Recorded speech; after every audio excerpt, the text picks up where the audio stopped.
నమస్తే, తెలుగు రాజ్యంకి స్వాగతం. నేను మీ సంధ్య.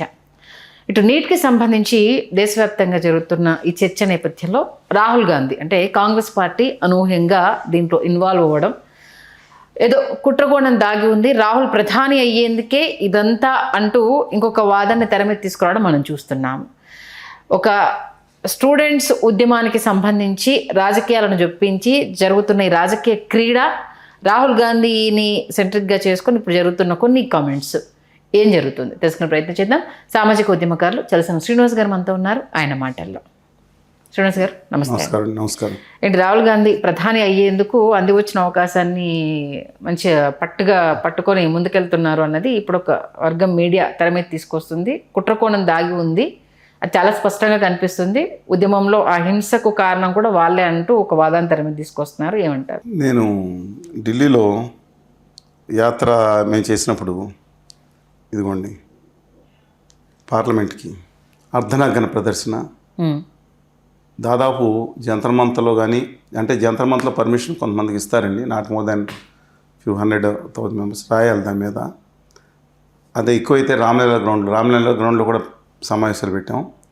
పార్లమెంట్ భవన్ దగ్గర కూడా లెఫ్ట్ సైడు ఆ పోలవరం మీద మేము అప్పుడు బృందా కార్తిక్ గారు వచ్చారు, చాలామంది మిగతా వాళ్ళందరూ వచ్చారు, పెట్టడం జరిగింది.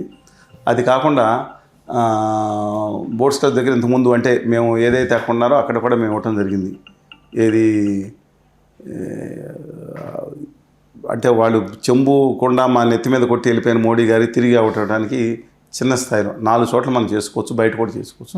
అన్ని చోట్ల ఉద్యమం చేసిన వాడిగా చెప్తున్నాను నేను. ఇప్పుడు నుంచి కాదు కదా, 30 సంవత్సరాలుగా.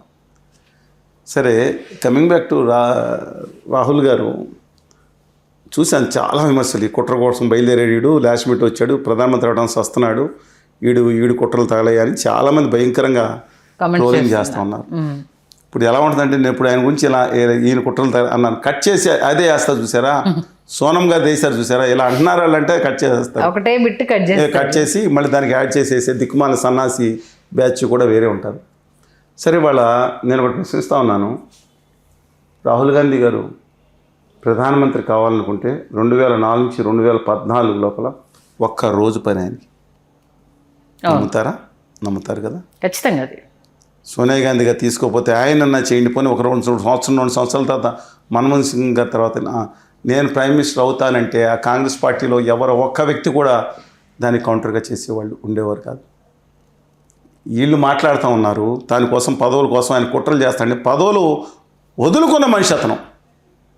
దో ఐ డిఫర్ విత్ మతంలో ఆయనలోని ఫాల్ట్స్ ఉన్నాయి, హ్యూమన్ బీయింగు పనితీరులో లోపాలు ఉన్నాయి, ఖచ్చితంగా విమర్శిస్తాం, అది వేరు. కానీ అంత నీచానికి కుట్రకు దారిపోయే మనిషి అని, కుట్రలకే నీచానికి పాల్పడతానికి బ్యాచ్ విమర్శిస్తున్నారు చూసారా. దేనికి? ప్రధానమంత్రి అవ్వడానికి, ఇంకో నిలబెట్టుకోవడానికి, క్రోనీ క్యాపిటలిస్టులకి దేశాన్ని అమ్మేయడానికి ప్రయత్నించే ఒక చెత్త బ్యాచ్. ఈ బ్యాచ్ ఆయన కుట్రలు ఆపాదిస్తున్నారు. దానికోసం వీళ్ళు మత కల్లోలాలు రెచ్చగొడతారు, కుల కల్లోలాలు రెచ్చగొడతారు, ఉప ప్రాంతీయ కల్లోలాలు రెచ్చగొడతారు, అడ్డమైన పనులు చేస్తారు. వీళ్ళు ఆ రాహుల్ గాంధీ గారిని కుట్రలు చేస్తాడంటారా? ఏమండి, అంతే మాత్రం కాదు. ఆయన ఏదో మోడీ గారు అన్నారు. ఇప్పుడు మీరు రావు ఇలా చేశారనగానే ఈ దేశంలో మా రావు బ్యాచ్కి అన్యాయం జరిగిందని కోర్టులో ఇస్తే ఆయన సభ్యత్వం రద్దు చేశారు. అవును, అప్పుడు హయ్యెస్ట్ శిక్ష వేశారు. పరువు నష్టం, ఈ దేశంలో పరువు నష్టం దావాలో ఈ భారతదేశ చరిత్రలో అతిపెద్ద శిక్ష ఆయనకే పడిందంట. దేశ చరిత్రలో ఆయనకు పడింది పరువు నష్టం. మోడీ గారికి పరువు నష్టం. ఎవరికి? మోడీ అనే వర్గానికి. పోనీ ఒక కులం కాదు, అది ఎక్కువ జరిగిందని వెంటనే ఆయన బయటికి దొబ్బేమన్నారు. వెంటనే సామాన్లు తీయడానికి వచ్చారు. అక్కర్లేదు బాబు, నేను క్వార్టర్లోంచి గంటేశారు. ఏళ్ల తరబడి దొబ్బుకుని తింటున్నారు అక్కడ క్వార్టర్లో. నేను ఆ మాట ఖచ్చితంగా అన్నాను. వాళ్ళు ఖాళీ చేయాల్సిన బాధ్యత లేకుండా ఏళ్ల తరబడి పదవి వాళ్ళ జోలికి రాలేదు. ఎందుకంటే వీళ్ళకి బాధ్యతలు కొడతారు కాబట్టి. ఆయన గౌరవంగా ఆ సామాన్లు బయటికి ఇస్తే పరిస్థితి రాకముందే తీసుకెళ్ళి బయట పెట్టుకున్నాడే. ఆయన కుట్రదారుడా? ఏమండి, ఆయన కుట్రదారుడా? వాళ్ళ నానమ్మ గారిని, వాళ్ళ అవ్వగారిని అక్రమ సంబంధాలు అంటగట్టి రోజుకి 50, 100, 1000, 10,000, 1,00,000 ఈ వాట్సాప్ గల్గోటియా ఆర్మీ నీచంగా చేస్తే ఆయనకి రోజు ఎప్పుడు వచ్చేదండి, ఎప్పుడు ఎవరు పంపిస్తే వస్తున్నారంటే వదిలేద్దామని అంత దారుణంగా ఇంతటి పాషాణానికి పాల్పడ్డ దుర్మార్గ ప్రక్రియ ఏ దేశంలోనూ జరగలేదండి. Don't think that I'm supporting him. వాళ్ళ పార్టీ చేసిన దానికి ఎన్ని దుర్మార్గం ఉందో అది కూడా మనం మాట్లాడదాం, అది వేరే సంగతి. ఇతను ఏం చేశాడు? వెళ్ళి మోడీ గారిని ఆత్మీయతతో కావలించుకుంటాను అనగానే మోడీ గారు లేచి ఇలాగా ఎంత ఎక్కిలించారండి. ఒక దేశ ప్రతిష్ట నా మోడీ గారు అంటే, మన దేశ ప్రధానమంత్రి, మనందరి గౌరవానికి చిహ్నం. బయటికి వెళ్తే మనందరం గౌరవించాలి ఆయన్ని. అట్లాంటిది అంత వెకిలిగా భారతదేశ చరిత్రలో ఏ ప్రధానమంత్రి ఉన్నా ఆ వీడియో చూడండి, అంత వెకిలించారా? తప్పు చేశాడు అతను. కొంత చిన్నాడై ఉండొచ్చు వయసులో, కానీ కుట్రల్లో కుయుక్తులు పాపాత్ములు ఈ విధంగా చేయడం, ఒక మాట మాట్లాడవచ్చు, తప్పు మాట్లాడలేదు నేను ఎందుకంటాను అనొచ్చు. కానీ ఇన్ని కుట్రలు ఆయనకు అది చేస్తారా? ప్రధానమంత్రి కోసం ఆ నేల మీద పడుకు అంత కుట్రలు అవసరం ఉందా? ప్రధానమంత్రి గారి ఇంటి ముట్టడికి మేము కూడా వెళ్ళాం. అయితే ఆయన ఇంటికి వెళ్ళటమే కాదు, డాక్టర్ మన్మోహన్ సింగ్ ఇంటికి ఇక్కడ యాదవ్ అని కృష్ణ యాదవ్ అనే యువకుడు దూకేశాడు లోపలికి, క్షమతో వదిలేశాడు. ఒక చదువుకున్నవాడు, ఆర్థికంగా తెలిసిన వాడికి, చదువు లేని వాడికి ఏలుముద్రని కాకుండా ఫోజులు కొట్టేవాడికి, ఏలుముద్రాలు కూడా మంచి వాళ్ళు ఉంటారు, దొంగ డిగ్రీలు తెచ్చుకున్న వాళ్ళకి ఎంత తేడా ఉంటుంది. ఆయన ఎప్పుడు అలా చేయలేదండి. వాళ్ళ భారత జోడో యాత్ర చేశాడు. మేము ఇంకోటి కూడా చెప్తున్నాను, ఎందుకంటే ఆయన తప్పులు చేయలేడని మేము ఆ పార్టీ వాళ్ళు బంద్ చేసుకోమనండి. ఇవాళ దేశ చరిత్రలో ఒక జాతీయ పార్టీ ఒక దేశ చరిత్రలో ఒక రాష్ట్రం మేము అధికారంలోకి వస్తే ఒక రాష్ట్రానికి సంబంధించిన అంశం మీద మొట్టమొదటి సంతకం పెడతానని ఎక్కడ ఉందో డాక్టర్ వైఎస్ రాజశేఖర రెడ్డి గారు, ఎన్టీ రామారావు గారు అన్ని సంతకాలు పెట్టారు. ఈయన రాహుల్ గాంధీ గారు రాష్ట్ర విభజన అయిపోయింది కాబట్టి మేము అన్నాం ఆంధ్రప్రదేశ్ తెలంగాణ విభజన విధానంలో ఆంధ్రప్రదేశ్కి అన్యాయం జరిగింది. మోడీ గారు అంతకన్నా గట్టిగా మాట్లాడారు, తల్లిని చంపేసి బిడ్డని తీశారు, ఇంత దుర్మార్గం తెలంగాణ ఏదో మాట్లాడుకొచ్చారు. పాకిస్తాన్తో కూడా పోల్చారు కొంతమంది. దాంట్లో ఆ తేజస్విని పండితులు గారు ఉన్నారు, తేజస్విని అని ఒక ఎంపీ గారు, ఆయనే పండిత పెద్దంట, ఆయన మాట్లాడారు. కానీ రాహుల్ గాంధీ గారు పొరపాటు జరిగింది, సరిచేద్దాం, ఈ దేశంలో మేము అధికారంలోకి వస్తే పెట్టబోయే మొట్టమొదటి సంతకం కాశ్మీర్, కన్యాకుమారి, అస్సాం ఎక్కడ కాదు, ఆంధ్రప్రదేశ్కి ప్రత్యేక హోదా వాళ్ళకి న్యాయం చేయాలని మాట్లాడి తీర్మానం చేయించి, ఢిల్లీలో మా సభకు మేము వచ్చారండి, తీర్మానం చేయించి సిడబ్ల్యూస్లో పెట్టించి ఏఏసీలో పెట్టించిన ఒక మనిషి అతను. ఆయన గురించి అయినా సరే ఆయన గురించి తెలుగు వాళ్ళ కింద ఇవాళ తెలంగాణ కూడా న్యాయం చేయాలనుకుని మాట్లాడే వ్యక్తి తెలుగు బిడ్డలలో కొంతమంది బయలుదేరి ఎంత కులగజ్జితో కులహంకారంతో ఎంత ఇదేంటండి. ఆరునాబు గోస్వామి అనే మీ తోటి మిత్రుడు అంటే జర్నలిస్ట్ మిత్రుడు మాట్లాడతా నేను పుట్టాను బ్రాహ్మణ కులంలో, నీదే కులం అని ఒక యాదవ్ ఆవిడ మాట్లాడితే ఆర్జేడీ ఆ రాహుల్ గాంధీ ఏ కులం అని అడుగుతున్నాడంటే ఏంటండి దౌర్భాగ్యం, ఏమిటి దౌర్భాగ్యం? ఇండియన్గా ఉండడానికి అవసరం లేదా? ఇంత దుర్మార్గంగా అతను కులపరంగా, మతపరంగా, పుట్టుక పరంగా ఎంత హేళన చేస్తే, ఎంత దుర్మార్గం చేస్తే నిలబడ్డాడు మనిషి. ఆయన మీద ఆ హోప్స్ ఏది హేళన చెక్కిన శిల్పాలు. ఇవాళ గొంతు బాగలేదని జగన్మోహన్ రెడ్డి గారిని లోపలేసి చాలా ఇబ్బంది పెట్టారు. నిలబడ్డాడు. పప్పు అని లోకేష్ గారిని తను చెక్కుని శిల్పంలా చెక్కున్నాడు లోకేష్ గారు. కమ్ వాటర్ కొన్ని ఏది ఆ రెడ్ బుక్ అనేది మైనస్ తప్పు అంటాం, కానీ ఏది తను ఇదేని. అలాగే రాహుల్ గాంధీ గారు హేళన చెక్కిన శిల్పం. అవును, ఎంత హేళన చేశారు. ఏదో మాట్లాడితే అంతకన్నా అసలు నయనైన గాత్రం అని బూతులు మాట్లాడిన వ్యక్తి కంటే ఇతనేం మాట్లాడలేదేనండి. అది కాదండి, అతను ఒక దేశానికి ఏదో ఇప్పుడు తప్పులు చేయలేదని అన్నాం, కానీ అతను నిలబడితే అతని మీద ఎంత దుర్మార్గంగా చేస్తున్నారు. ఇవాళ అవుట్ రైట్గా కూడా రాలేదు, ఒకటి పడగొట్టేశారు సోనం వాంగ్చుక్ గారిని. ఆయన దుర్మార్గుడు చేశారు, విదేశీ చేశారు, కట్ చేసేసి పేస్టులు చేశారు. ఇప్పుడు మతం మీద ఎవరు మాట్లాడినా తప్పండి. హిందూ మతంగా నాకు బాధ కలుగుతుంది. వెంకటేశ్వర స్వామిని విమర్శిస్తే బాధ కలుగుతుంది. మా సమ్మక్క సారక్కని విమర్శిస్తే మా సమ్మక్క సారక్క దేవతల కంటే ఏ దేవత ఎక్కువ కాదనుకుంటాను నేను. మీకు గొప్ప ఉంటుంది. తిరుమల కంటే పవిత్రమైన క్షేత్రం ఈ ప్రపంచంలో ఏదీ లేదనుకుంటా. నా భావన అది. వెంకటేశ్వర స్వామి కంటే గొప్ప దేవుడు ఎవరో లేరు అనుకుంటా. మిగతా వాళ్ళు ఉంటారు, అది మన వ్యక్తిగత దేశాలమ్మ మావులమ్మ, నా అభిప్రాయం అది. మిగతా వాళ్ళు ఎవరి అభిప్రాయం, కానీ మిగతా దేవుడిని అలాగా అవమానించకూడదు. సరే, ఏదో మాట్లాడితే దాన్ని కట్ చేసి పేస్ట్ చేసే బ్యాచ్ ఎవరైనా తప్పుకుండు. వీళ్ళు మరి నా దక్షిణాది వాళ్ళని ఒక సెక్స్ పరంగా మహిళలను గురించి మాట్లాడతా లోక్సభలో రాజ్యసభలో ఒక ఉత్తర భారతీయ నేత మాట్లాడితే మా మహిళల గురించి మాట్లాడితే సిగ్గు లేదురా మీకు తిరిగి వాళ్ళని ప్రశ్నించడానికి, ఉత్తర ఆర్య మనువాదులు దగ్గరికి వెళ్ళడానికి? నా దక్షిణాది వాళ్ళు నల్లాళ్ళు వీళ్ళు నీకురోలతో ఉన్నప్పుడు మేము ఈ నల్లాళ్ళతో అసహ్యంగా వచ్చేటట్టు నలుపు మీ అయ్యగారి తెలుపు మీ అయ్యగారి జాగీరా వచ్చినప్పుడు కనీసం ఎందుకు ఖండించలేదని అడుగుతున్నాను నేను. అప్పుడు మాట్లాడలేదు, అప్పుడు కనీసం మానవతలు ఇప్పుడు మాట్లాడుతున్నారు, అవతలను తిడుతున్నారు కదా, అప్పుడు సిగ్గు లేదా తిట్టడానికి, నిలదీయడానికి? ఆయన ఉత్తర ఆర్య సనాతన మనువాదుల్లో పెద్ద పండితుడంట.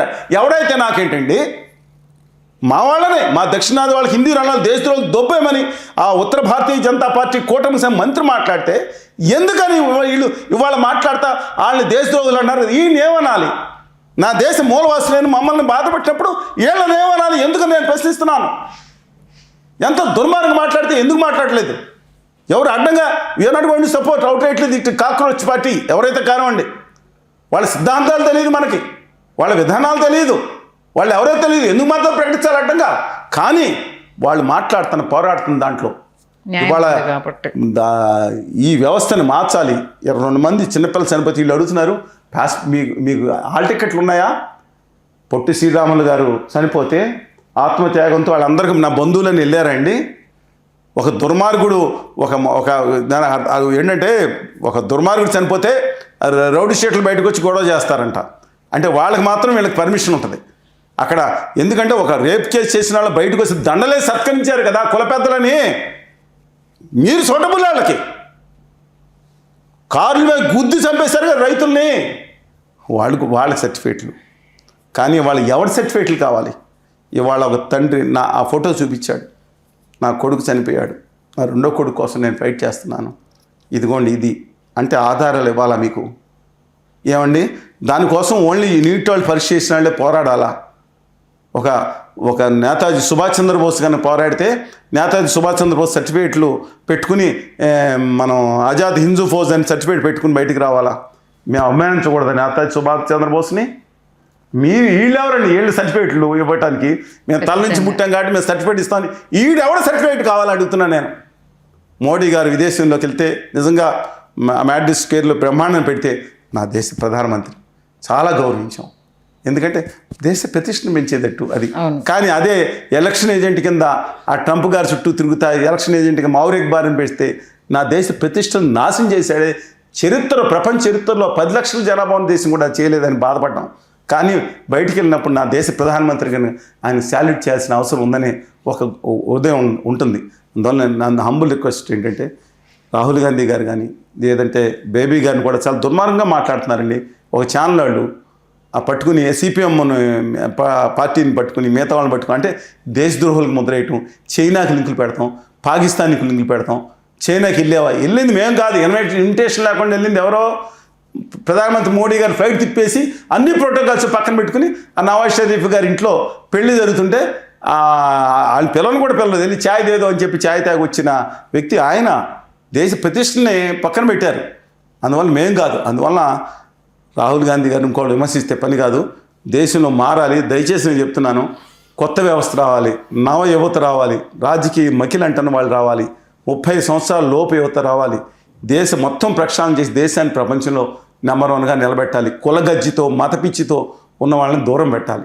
దీంట్లోనే ఇప్పుడు తెలంగాణలో కాస్తో కూస్తో సరే కాంగ్రెస్ పార్టీకి సంబంధించి కొంత ధర్నాలు జరగడము, విద్యార్థుల ధర్నాలకు రాజకీయ నాయకులు మద్దతు ఇవ్వడము ఇది తెలంగాణలో జరుగుతుంది. Coming to AP, A political leader ఇప్పటివరకు దీనికి సంబంధించి కూటమి కావచ్చు ప్రతిపక్షం కావచ్చు స్పందించకపోవడాన్ని ఎలా చూడాలి? ఏమున్నది నరజాతి చరిత్ర సమస్తం పరపేడిన పడాయనతోని ఇవాళ ఏమున్నది అక్కడ చెప్పడానికి ముఖ్యంగా లేదండి. నిన్న వామపక్షాలు గట్టిగానే ఇవాళ బంద్ నడుస్తుంది, విద్యా సంస్థలు నడుస్తుంది. అందుకని వామపక్షాలు కొంతవరకు స్పందించారు, అభ్యుదయవాదులు స్పందించారు. పదండి తోసుకు పదండి ముందుకని ఆదా మోడీ గారి దగ్గర కాళ్ళ దగ్గర ఎవరు పడిపోదో అని ముందుకెళ్ళిపోయి రాజకీయ ప్రత్యక్షంగా ఉన్న నెంబర్ 1 పార్టీ తెలుగుదేశం. భయం అనుకుంటాం తెలుగుదేశం పార్టీలో ఇవాళ వరకు ఉన్న ముఖ్యమైన కేడర్ ఆనాటి వామపక్షవాదులు, సెక్యులర్ వాదులు ఉన్నారు, హిందూ మతాన్ని అభిమానించే వాళ్ళు ఉన్నారు. వాళ్ళు ఏమో అడుగుతున్నారు, రెండో పార్టీ నేను ఆ పార్టీ గురించి ఉత్తరాది సనాతన మనువాదిగా మారిపోయారు అంటున్నారు. కానీ గవర్నర్ కళ్యాణ్ బాబు గారి గురించి మాట్లాడండి, ఎందుకంటే ఆయన అక్కడే ఉన్నారు. ఆయన ఇక మనం ఆయన గురించి మాట్లాడుకోవడం కూడా అనవసరం. With due respects to him. ఎందుకంటే కంప్లీట్ ఏది చేసినా అదే కరెక్ట్. ఇక మూడో పార్టీ దొడ్డిదారిన దండాలు పెట్టే జగన్మోహన్ రెడ్డి గారి పార్టీ. ఈ 3 పార్టీలకి 96% ఓట్లు వచ్చినాయి. వీళ్ళందరూ వెళ్ళి అక్కడికి వెళ్ళి నమస్కారాలు పెట్టి ఏం చేసిన కనీసం న్యాయం జరుగుతుంటే కనీసం ఆయన జగన్మోహన్ రెడ్డి గారు కాక్రోచ్ అని ఒక మాట మాట్లాడారు. సరే, వ్యతిరేకంగా మాట్లాడారు కళ్యాణ్ బాబు గారు, అదే అపలజెటికల్ సనాతనవాది అని చెప్పి చెగువేరా నుంచి మారిన వ్యక్తి ఆయన మాట్లాడారు. ఇది ఆయన కొడుకు యొక్క మిత్రులు కూడా వెళ్ళిపోతున్నారండి. ఏమండి ఏం చెప్పుకుంటామండి రాష్ట్రం గురించి?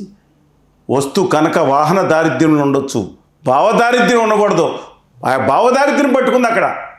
తమ హక్కుల కోసం, తమ ఆత్మగౌరవం కోసం ఇవాళ యువతని పారిశ్రామికవేత్తలుగా 15 లక్షల మంది చేసే హక్కులు, హోదా విభజన హామీల కోసం తుంగలో తొక్కి కేంద్రం చుట్టూ వీళ్ళందరూ తిరిగి అక్కడ పొర్ల దండాలు పెట్టి వాళ్ళు ఇచ్చిన బెచ్చం తీసుకుంటా అదే గొప్పగా మాట్లాడుకుని 15 లక్షల మందిని బానిసలుగా చేయడానికి వీళ్ళు చూస్తున్నారనే ఆరోపణలు వస్తుంటే వాళ్ళ పారిశ్రామికవేత్తలు చేయడం అనేసి మా గుజరాతీ పెద్ద ఆయన ఫ్యాక్టరీ పెట్టాడు, మా మార్వాడి పెద్ద ఆయన ఫ్యాక్టరీ పెట్టాడు, వాళ్ళకి 25,000 కోట్లు ఇస్తున్నాం, వాళ్ళకి 50,000 కోట్లు ప్రజలు కట్టిన పన్నులోంచి ఇస్తున్నాం, వాళ్ళ దగ్గర సెక్యూరిటీ గార్డులు కింద చేరండి అని చెప్తారా వీళ్ళు?